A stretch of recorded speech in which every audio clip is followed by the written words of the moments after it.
नमस्कार, प्रणाम, हर हर महादेव, जय महाकाल, जय भवानी। मैं आप सभी का अपने सोशल मीडिया प्लेटफॉर्म पर दिल की गहराइयों से आप सभी का स्वागत करता हूं, अभिनंदन करता हूं, वंदन करता हूं, स्वागत करता हूं। यूं तो अपराध की दुनिया की रोज बरोज मैं आपको कहानियां सुनाता रहता हूं और मैं ये मानता हूं कि अपराध करने से पूर्व अपराधी को भी 1000 बार इस बारे में सोचना चाहिए, क्योंकि अपराध कोई भी हो, आप बच नहीं सकते। अगर आप इंसानों की बनाई हुई अदालत के सामने बच जाएंगे तो यकीन मानिए ऊपर वाले की अदालत से आप बच नहीं सकते, क्योंकि कर्मा विल बी बैक। आपने जो किया है वो उसे आपको भोगना ही पड़ेगा। तो कभी भी किसी के साथ गलत करने से पहले 1000 बार अपने मन में और अपने आप से ये सवाल पूछें कि आप जो कर रहे हैं क्या वो सही है। जीवन में अगर आप देखें तो हर रोज किसी न किसी के साथ आपकी किसी न किसी बात को लेकर तलखी रहती है, नाराजगी रहती है। हो सकता है कई बार आप सही हो, सामने वाला गलत हो, लेकिन हम कुछ ऐसा कर जाते हैं, उसकी गलतियों का भुगतान उनसे लेने के लिए हम इतने बड़े गलत कदम उठा लेते, इतने बड़े फैसले उठा लेते हैं कि जिससे कि पूरा का पूरा परिवार ही बर्बाद हो जाता है। सिर्फ उस व्यक्ति का नहीं, आपका भी, जो अपराध करता है उनका भी पूरा का पूरा परिवार बर्बाद हो जाता है। तो जीवन में कभी भी आप ऐसी परिस्थितियों से जब दो चार हो रहे हों तो आप इस चीज़ का ध्यान रखें, क्योंकि फिर तो प्रतिदिन हत्याएं होती रहेंगी, क्योंकि हर रोज़ कोई न कोई आपकी मर्ज़ी के खिलाफ तो हो ही जाएगा। ज़रूरी नहीं कि ये पूरी दुनिया आपके साथ हो, आपकी मर्ज़ी से या नियमों से चले। कई बार लोग आपसे गलत करते रहेंगे, तो आप क्या करेंगे? और रोज़ बरोज़ उनकी हत्याएं करते रहेंगे। मेरे कहानी सुनाने का मकसद सिर्फ इतना है कि मैं चाहता हूँ, बल्कि हम सब का ये प्रयास होना चाहिए कि गलत का विरोध बिल्कुल होना चाहिए, लेकिन आपको इस बात का ध्यान रखना पड़ेगा कि उस गलत के विरोध में कहीं आप भी तो कोई बहुत बड़ी गलती या फिर अपराध तो नहीं करते जा रहे। जी, आज की कहानी कुछ वैसी है। एक किसी की छोटी सी गलती, बल्कि उसकी भी गलती न कहें, वैधानिक प्रक्रिया थी जिसका किसी अपराधी ने एक विभत्स तरीके से उस अपराध को अंजाम दिया। नतीजतन जिसके साथ उन्होंने गलत किया उनका तो पूरा परिवार बर्बाद हो ही गया, उनकी खुद की ज़िंदगी और खुद का करियर भी खत्म हो गया और उनका परिवार भी सड़कों पर आ गया। मैं आज बात करने जा रहा हूँ उड़ीसा के बलांगीर जिले के अंतर्गत रहने वाले पाटनगढ़ इलाके में एक साहू फैमिली की। इस परिवार के मुखिया थे रविंद्र कुमार साहू जी, जो कि जवाहरलाल नेहरू में प्रोफेसर के पद पर कार्यरत थे, और वही उनकी पत्नी संयुक्ता साहू ज्योति विकास कॉलेज की प्रधानाचार्य थी। संयुक्ता साहू और रविंद्र साहू के परिवार में उनके 2 बच्चे और रविंद्र साहू जी की माता जी जयमामणि साहू भी उनके साथ रहती थी। बेटा सौम्या शेखर बेंगलुरु की एक बहुत बड़ी कंपनी में सॉफ्टवेयर इंजीनियर थे, और वहीं उनकी बेटी कजाकिस्तान में अपने आगे की पढ़ाई पूरी कर रही थी, और उस वक्त वह अपने भाई की शादी में आई थी। 18 फरवरी 2018 को सौम्या शेखर के शादी सोनपुर के इलाके में रहने वाली लड़की से हुई थी।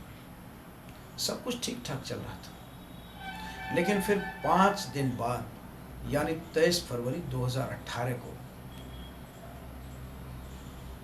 जबकि उनके पिता रविंद्र साहू अपनी पुत्री को कजाकिस्तान जो कि शामिल होने के लिए आए थे, उसको वापस दिल्ली एयरपोर्ट छोड़ने गए थे, और पत्नी संयुक्ता साहू भी कॉलेज में अपनी ड्यूटी पर चली गई थी। यानी अब घर में कुल मिलाकर सौम्या शेखर साहू और उनकी पत्नी रीमा साहू और उनकी दादी यानी रविंद्र साहू की माताजी जयमामणि साहू थी घर में। तभी उनके घर पर घंटी बजती है, कॉल बेल, दरवाजा का कॉल बेल बजता है, और जब उन्होंने झांक कर देखा तो देखा कि एक डिलीवरी बॉय एक बड़ा सा बॉक्स लेकर नीचे खड़ा था। उत्सुकतावश रीमा ने पूछा, डिलीवरी बॉय को कुछ आपने ऑर्डर किया था? सौम्या शेखर ने मासूमियत से कहा, नहीं मैंने तो कोई ऑर्डर नहीं किया था। फिर पीछे से दादी की आवाज़ आती है और दादी कहती है, अरे अभी तो तुम्हारी शादी हुई है, जाकर देखो तो सही, क्या पता किसी ने कुछ भेजा होगा गिफ्ट। उत्सुकतावश सौम्य शेखर सीढ़ियों से नीचे उतरते हुए दरवाजे पर पहुंचते हैं और जब बॉक्स को की लेबल पर नजर जाती है तो किसी एस.के. सिन्हा के नाम के आदमी ने भेजा था और बॉक्स में एक धागा, सफेद धागा नीचे की तरफ लटक रहा था। उस धागे को खींचकर ही बॉक्स को खोला जा सकता था। खैर, अब उसी वक्त उनकी दादी जेबामणि साहू भी आ गई पार्सल देखने के लिए कि किसने भेजा और क्या भेजा है। सौम्य शेखर ने अपनी पत्नी से कहा कि मुझे ये तो शादी का गिफ्ट लगता है, लेकिन मुझे ये नहीं पता कि ये भेजने वाला कौन है, क्योंकि रायपुर में मुझे तो कोई नहीं जानता। बातें करते करते शेखर उस पार्सल को खोल ही रहे थे, लेकिन जैसे ही उन्होंने धागे को खींचा, एक जोरदार धमाका हुआ और वो धमाका इतना जोरदार था कि तीनों के तीनों इधर उधर बिखर गए और घर का सारा सामान फर्श पर आ गया और चारों ओर खून ही खून फैल गया। अब धमाके का अंदाजा सिर्फ आप इस बात से लगा सकते हैं कि छत के प्लास्टर तक उखड़ गए थे, वाटर प्यूरिफायर भी टूटकर नीचे गिर गया। बूढ़ी दादी एक तरफ बेहोश गिरी पड़ी थी और सौम्य शेखर भी कराहती आवाज में कह रहे थे, मुझे बचा लो। यह शब्द उनकी पत्नी ने भी सुनी। इतना भयानक दृश्य था कि जिसके बारे में कल्पना कर पाना मुश्किल है। खैर, रीमा साहू, जिनकी आंखों में भी धुआं फैल गया था, उनके फेफड़े में भी धुआं भर गया था, वह सांस भी ढंग से नहीं ले पा रही थी। इतना कुछ होने के बाद भी रीमा ने हिम्मत नहीं हारी और रेंग रेंग कर अपने बेडरूम तक पहुंच गई। और फिर उसके बाद उसने कॉलेज में काम करने वाली अपनी सास को फ़ोन करके सारी बात बताते बताते बेहोश हो गई और तब तक उनके पड़ोसी भी दौड़ते हुए उनके घर की तरफ आ गए। उनको लगा कि घर में गैस का सिलेंडर फट गया है। पड़ोसियों ने एम्बुलेंस को फ़ोन कर दिया और एम्बुलेंस आते ही पड़ोसियों की मदद से उन तीनों को एम्बुलेंस में डाल दिया गया। सौम्य शेखर और जेबामणि साहू की रास्ते में ही मौत हो गई। दादी और पोते पूरी तरह जल चुके थे और उनके बचने की संभावना बिल्कुल नहीं थी और वो अस्पताल जाते समय रास्ते में ही उनकी मौत हो गई। लेकिन रीमा 40% ही जली थी जिससे वह जिंदा थी, इसलिए उसे सरकारी अस्पताल में भर्ती कराया गया। वहाँ के बर्न वार्ड में उनका इलाज शुरू किया गया, लेकिन उनकी हालत अभी भी गंभीर बनी थी। अब पुलिस को जैसे ही इस बारे में जानकारी मिलती है, पुलिस भी घटनास्थल पर पहुंच जाते हैं और जब उन्होंने जांच शुरू की तो जांच की प्राथमिक जांच में यह पता लगा कि यह ब्लास्ट गैस सिलेंडर का ब्लास्ट तो है ही नहीं, जैसे कि संभावना पड़ोसियों ने जताई थी। यह तो पूरी तरह बम ब्लास्ट था, क्योंकि जो बारूद की महक आ रही थी, बारूद की महक भी पुलिस वालों ने सुन ली थी और स्क्वाड जब लोकेशन पर पहुंची तो अंदर घुसते ही वह समझ गई कि यह पूरी तरह बम ब्लास्ट का मामला था। अब सबसे बड़ी परेशानी ये थी पुलिस के सामने कि आखिर उनके घर में बम आया तो आया कैसे। लेकिन अब उनके लिए सबसे बड़ी परेशानी थी कि कोई बताने वाला भी नहीं था। जो 3 लोग उस वक्त मौजूद थे उनमें से 2 की तो मौत ही हो चुकी थी और ले देकर बची थी रीमा साहू। उनकी भी स्थिति खराब थी और वो बुरी तरह घायल थी। अब पुलिस रीमा के स्वस्थ होने की प्रतीक्षा कर रहा था। खैर, कुछ दिनों के बाद जब रीमा की तबीयत में सुधार हुई तो 3 मार्च 2018 को रीमा की हालत में जब सुधार हुआ तो पुलिस ने उससे पूछताछ शुरू की। 12 बजे के आसपास एक delivery boy skiing courier service की तरफ से एक बॉक्स उन्हें देकर गया था। अब जब इस बात की जानकारी पुलिस को मिली तो स्काई किंग की ऑफिस पहुंच गई। स्काई किंग ऑफिस पहुंचते ही पार्सल डिलीवरी बॉय को पकड़ा गया और उससे पूछताछ की गई और पूरी तरह जानकारी ली गई कि यह पार्सल किसने भेजा था। जहां से पता चलता है कि पार्सल रायपुर के एस.के. सिन्हा नाम के किसी व्यक्ति ने भेजा था। पुलिस जब जांच करती है तो पता चलता है कि यह नाम और पता दोनों ही फर्जी है। यहाँ पर पुलिस से एक छोटी सी गलती हो जाती है। गलती यूँ हो जाती है कि उन्होंने मीडिया के सामने जो नाम बताए वो एस.के. सिन्हा न होकर गलती से आर.के. शर्मा उन्होंने बोल दिया। ये फिर ये गलती कहें या ये पुलिस की चालाकी कहें, ये तो बाद में ही पता लगता। और मीडिया वालों ने भी इस बात पर ध्यान नहीं दिया और मीडिया वाले ने आर.के. शर्मा के नाम को ही एक्सपोज किया कि आर.के. शर्मा नाम के किसी व्यक्ति ने भेजा पार्सल, जिसके बाद ब्लास्ट हो गया और परिवार के 2 सदस्यों की मौत हो गई और तीसरे गंभीर रूप से घायल है। जब ये बात चारों तरफ फैली, पुलिस ने भी अपनी पूछताछ जांच शुरू कर दी। पुलिस ने उनके माता पिता से ही पहले पूछताछ की कि क्या आपकी किसी से कोई रंजिश थी या फिर कोई ज़मीनी विवाद या फिर कोई पारिवारिक मसला था या उन्हें किसी पर कोई शक हो। उस पर शेखर की माँ ने बताया कि हमारी तो किसी से कोई दुश्मनी नहीं है और नहीं हम किसी पर शक करते हैं। लेकिन फिर संयुक्ता साहू को एकदम से याद आ गया कि कॉलेज में जब मेरी ड्यूटी लगी थी तो वहाँ के प्रोफेसर पुंजीलाल मेहर हैं, जिनके साथ उनकी बहस हुई थी। पुंजीलाल मेहर काफ़ी समय से उस कॉलेज के प्रिंसिपल रहे थे, ज्योति विकास कॉलेज के, और इस घटना से 5 महीने पहले उनकी जगह संयुक्ता साहू को वहाँ का प्रिंसिपल बना दिया गया।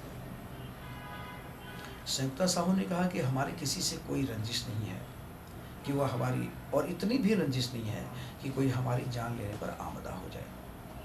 संयुक्ता की नज़र में पुंजीलाल मेहर से उनकी बहस एक बहुत छोटी सी घटना थी और आम जीवन में ये सब तो चलता रहता है। लेकिन पुलिस कोई भी मौका चूकना नहीं चाहती थी। पुलिस ने पुंजीलाल मेहर को बुलाया और उनसे पूछताछ करने का फैसला किया और जब पूछताछ हुई तो उनके हाथ कुछ खास नहीं लगा। फिर पुलिस को पता लगता है कि इस घटना से कुछ दिन पहले शेखर रीमा से फ़ोन पर बात कर रहा था। तभी फ़ोन पर एक कॉल आई थी और किसी व्यक्ति ने उसको फ़ोन करके कहा था कि तुम्हें रीमा से शादी नहीं करनी चाहिए, लेकिन अगर तुमने उससे शादी की तो यह तुम्हारे लिए अच्छा नहीं होगा। इसके बाद फ़ोन कट गया। शेखर ने यह बात रीमा को बताई, लेकिन रीमा भी इस बात को समझ नहीं पाए कि यह आदमी कौन है। लेकिन फिर कभी उस आदमी का दोबारा फ़ोन नहीं आया, इसलिए दोनों पति पत्नी इस बात को भूल गए। लेकिन पुलिस के लिए तो ये एक महत्वपूर्ण जानकारी थी। पुलिस कोई भी ऐसी गलती करने को तैयार नहीं थी। अतः पुलिस ने उस नंबर को ढूंढ निकाला और उस व्यक्ति को वह पकड़ लाई और जब उससे पूछताछ की, जानकारी दी गई, तो उसने कहा कि मैं वन साइडेड लव करता था, एक तरफा प्यार करता था रीमा से कॉलेज के दिनों में समय से ही, और मैं उससे शादी करना चाहता था और मैंने ही शेखर को धमकी दी थी क्योंकि मैं नहीं चाहता था कि रीमा किसी से शादी करे, लेकिन बम से उसके परिवार का कोई लेना देना नहीं, मैं किसी की हत्या नहीं कर सकता। लेकिन चूंकि पुलिस के हाथ में एक बहुत बड़ा सबूत था, पुलिस उसे ऐसे कैसे जाने देती। पुलिस को लगा कि नहीं, इसने ही कुछ किया है, और जब पुलिस ने उससे सख्ती से पूछताछ की लेकिन नतीजा सिफर ही रहा। उसके बाद पुलिस ने उसका पॉलीग्राफ टेस्ट कराया तो पता लगा कि वह सच बोल रहा है, इसलिए पुलिस ने उसे जाने दिया। अब इस घटना के 3 सप्ताह बीत चुके थे और पुलिस अपने इस जांच में लगभग 100 लोगों से पूछताछ कर चुकी थी, जिनमें शहर के कई परिजनों के दोस्तों के अलावा कोरियर के सभी कर्मचारियों की जांच हो चुकी थी, लेकिन नतीजा शून्य ही निकला था। कुछ समझ नहीं आ रहा था पुलिस वालों को। फिर इस सरकार ने इसको, उड़ीसा सरकार ने क्राइम ब्रांच को ये केस सौंप दिया। क्राइम ब्रांच ने अपने तरीके से फिर जांच शुरू की। स्काई किंग की ऑफिस के पास कोई कैमरा भी नहीं लगा था जिसके आधार पर कुछ जांच की जा सकती थी। खैर, 4 अप्रैल 2018 को बोलागीर पुलिस को एक लेटर मिला जिस पर लिखा था पार्सल एस.के. सिन्हा के नाम से भेजा गया था, न कि आर.के. शर्मा के नाम से। रायपुर में 2 नहीं बल्कि 3 लोग इस प्रोजेक्ट में शामिल थे। इस विस्फोट का कारण सौम्या शेखर का विश्वासघात है और कई जानों और करोड़ों रुपए उसने लिए हैं लोगों से। इस लेटर में एक बात और लिखी गई थी कि कृपया किसी निर्दोष व्यक्ति को अनावश्यक रूप से पुलिस परेशान न करे। लेटर मिलने के बाद बलागीर पुलिस तुरंत उस लेटर के भेजने वाले की तलाश में जुट जाती है और क्राइम ब्रांच को एक कॉपी भेज दी जाती है। क्राइम ब्रांच के अरुण भोत्रा कई बार उस लेटर को पढ़ते हैं और वह सोचते हैं कि जरूर यह पार्सल भेजने वाला आदमी और लेटर भेजने वाला आदमी एक ही है। लेकिन किसी को यह नहीं पता था कि पुलिस ने गलती से एस.के. सिन्हा की जगह आर.के. सिन्हा का नाम बोल दिया है। लोग पुलिस के बताए नाम आर.के. शर्मा को ही अपराधी समझ रहे थे। इसके बाद क्राइम ब्रांच ने उस लेटर को लेकर फॉरेंसिक जांच के लिए लैब में भेज दिया। हालांकि यह लेटर लगभग 250 किलोमीटर दूर और कई हाथों से होकर गुजरा था और इतना गुजरने के बाद वह पुलिस तक पहुंचा था, इसलिए कई लोगों की फिंगरप्रिंट उसी पर थे, जिससे कि जांच पूरी नहीं हो पा रही थी। पुलिस ने सोचा कि क्यों न इस लेटर को साहू परिवार को दिखाया जाए, क्या पता उसकी राइटिंग से किसी की पहचान हो सके। लेटर उसके परिजनों को दिखाया गया। पहले तो उन्होंने इस राइटिंग को देखकर कहा कि पता नहीं, मुझे तो कुछ समझ नहीं आ रहा है। लेकिन तभी संयुक्ता साहू की नज़र एक लेटर पर जाकर टिक गई और उन्होंने इस लेटर को कई बार पढ़ा। उन्हें कुछ समझ आ रहा था और उस लेटर से उन्होंने जिस व्यक्ति की पहचान की, उस व्यक्ति का नाम था पुंजीलाल मेहर। हालांकि पुलिस को पुंजीलाल मेहर के खिलाफ शुरुआती तफ्तीश में कोई सबूत नहीं मिला था, इसे पुलिस ने उसे रिहा कर दिया था। लेकिन जबकि दोबारा जब ये बात आई, जब उसकी राइटिंग की बात आई, तो पुलिस के लिए फिर दोबारा पूछताछ करना शुरू हुआ। उनमें सबसे बड़ी बात ये थी कि संयुक्ता साहू ने जो बताया है कि पुंजीलाल मेहर से उन्होंने कई बार इस वाक्य को सुना था, कंप्लीटिंग द प्रोजेक्ट। इस वाक्य का इस्तेमाल वो कई बार करते थे, जबकि लेटर में अंडरटेकिंग द प्रोजेक्ट लिखा हुआ था। इन सब बातों को देखते हुए पुलिस ने पुंजीलाल को दोबारा गिरफ्तार कर लिया और जब उससे सख्ती से पूछताछ की जाती है तो पुंजीलाल जल्दी ही टूट जाते हैं और फिर इस वारदात के पीछे उसने जो जुर्म किए उसकी एक काली सच्चाई सुनाई, जिसे सुनकर हर कोई हैरान रह गया। साल 2009 में पुंजीलाल मेहर ज्योति विकास कॉलेज का प्रिंसिपल बना। उस वक्त संयुक्ता साहू उस कॉलेज में नहीं थी, लेकिन साल 2014 में संयुक्ता साहू का ट्रांसफर ज्योति विकास कॉलेज में हो गया। उसके बाद से ही इन दोनों के बीच एक मानसिक युद्ध प्रारंभ हो गया। क्योंकि संयुक्ता साहू पुंजीलाल मेहर से सीनियर थी, इसलिए संयुक्ता साहू को उस कॉलेज का प्रिंसिपल बना दिया गया। लेकिन पुंजीलाल मेहर था कि कुर्सी छोड़ने को तैयार नहीं था। इस बात को लेकर दोनों में बहस शुरू हो गई और फिर संयुक्ता साहू को उस कॉलेज का प्रिंसिपल बना दिया गया। अब पुंजीलाल मेहर को न चाहते हुए भी अपनी कुर्सी छोड़नी पड़ती है। इस बात को पुंजीलाल अपने दिल से लगा लेता है और फिर वह बदला लेने की फिराक में लग जाता है और फिर एक ऐसा तरीका अपनाना चाहता है जिससे कि उसका नाम भी ना आए और उसका काम भी हो जाए। पुंजीलाल मेहर प्रिंसिपल की कुर्सी के प्रति इतनी उनकी आसक्ति थी कि बदला लेने की भावना उनके अंदर इतनी घर कर गई थी, उन्होंने संयुक्ता साहू के पूरे परिवार को ही खत्म करने की योजना बना डाली। पुंजीलाल मेहर ने पुलिस के सामने पूछताछ इस बात को स्वीकार किया कि पार्सल बम उसने खुद ही बनाया। उसने पार्सल बम बनाना यूट्यूब की वीडियो को देख करके और क्राइम स्टोरी को देखकर ही उसने बम बनाना सीखा और कई फिल्मों में भी उसने देखा बम बनाते हुए। वीडियो को देखकर उसने बम बनाना तो सीख लिया था, लेकिन कॉलेज की चीज़ों का भी उसने इस्तेमाल किया था और बाकी के विस्फोटक सामग्री उसने कॉलेज के नाम से ही बाजार से खरीद लिया और पार्सल भेजने के लिए सही समय का इंतज़ार करने लग गया। और इस वक्त में शहर में शादी का सीजन चल रहा था और तभी संयुक्ता साहू ने उसे शादी का कार्ड दिया। अब पुंजीलाल के लिए बहुत ही बेहतर मौका मिल गया। वो जिस मौके के इंतज़ार में था वो मौका उसे मिल गया। उसने पार्सल को शादी के गिफ्ट के रूप में देने का प्लान कर लिया। फिर दिन तय किया 15 फरवरी 2018 को वो हमेशा की तरह कॉलेज गया और फिर जल्दी जल्दी अपने घर आ गया।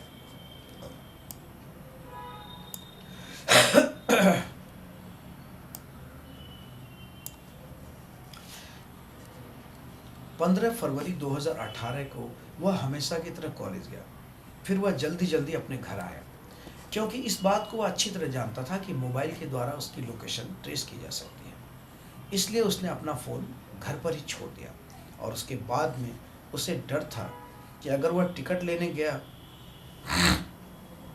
फिर वो दिन उससे मिल गया 15 फरवरी। फिर उसने दिन तय किया 15 फरवरी 2018। उस दिन वह हमेशा की तरह कॉलेज गया, फिर वह जल्दी जल्दी अपने घर आ गया, क्योंकि इस बात को वह अच्छी तरह जानता था कि मोबाइल के द्वारा उसकी लोकेशन ट्रेस की जा सकती है। इसलिए उसने अपना फ़ोन घर पर ही छोड़ दिया और उसके बाद में पार्सल बम को लेकर रेलवे स्टेशन पर आ गया और अपनी गाड़ी का वह अपनी जिस बाइक से वो गया था उसको उसने पार्किंग में ही खड़ी कर दी और बिना टिकट के ही रायपुर वाली ट्रेन में चढ़ गया, क्योंकि उसे डर था कि अगर वह टिकट लेने गया तो सीसीटीवी कैमरे में उसकी फुटेज आ जाएगी। और रायपुर स्टेशन पहुंचने के बाद उसने अपने चेहरे को गमछे से ढक लिया और 5 बजे के आसपास उसने ऑटो वाले को पार्सल और एड्रेस देकर समझाया, इस पार्सल को इस एड्रेस पे भेजना है। ऑटो वाले ने पार्सल लिया और पार्सल लेकर पार्सल ऑफिस चला गया। लेकिन जब ऑटो ड्राइवर पार्सल लेकर पार्सल ऑफिस पहुंचा तो पार्सल वाले ने पूछा, इस पार्सल में क्या है? तो वापस ड्राइवर आया और उसने पूंजीलाल से पूछा कि लोग ये पूछ रहे हैं कि पार्सल में क्या है। इस बात पर पूंजीलाल गुस्से में आ गया। उसने ऑटो को छोड़ दिया और दूर तक पैदल चलने के बाद उसने दूसरा ऑटो किया और ऑटो वाले से उसने कहा कि मुझे कोरियर वाले के ऑफिस जाना है। फिर वह स्काई किंग कुरियर के ऑफिस के पास पहुंच गया। वहां पहुंचकर पूंजीलाल ने नजरें दौड़ाकर चारों ओर देखा, उसे कहीं कोई सीसीटीवी कैमरा नजर नहीं आया। इसलिए उसे लगा कि ये कुरियर उसके कांड करने के लिए परफेक्ट जगह है।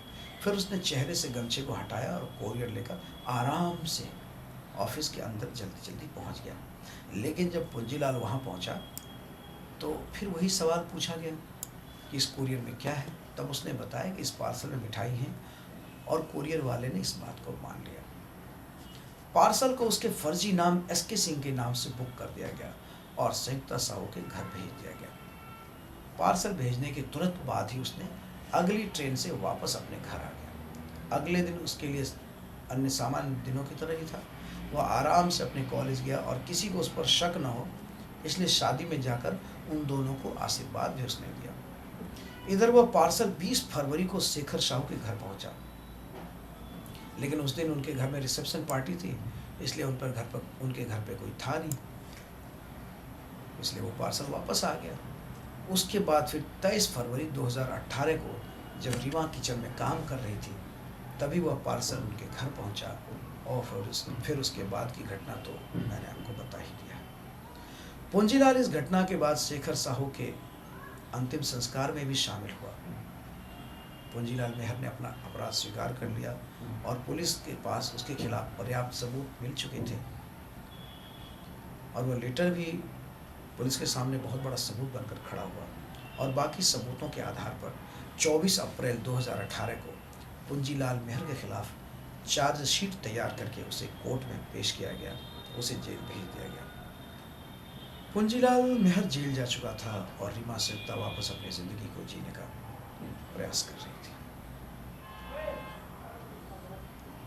इस घटना से हमें शिक्षा यही मिलती है कि बहुत सारी चीज़ों को नज़रअंदाज कर देना ही जीवन में अच्छा होता है। नमस्कार।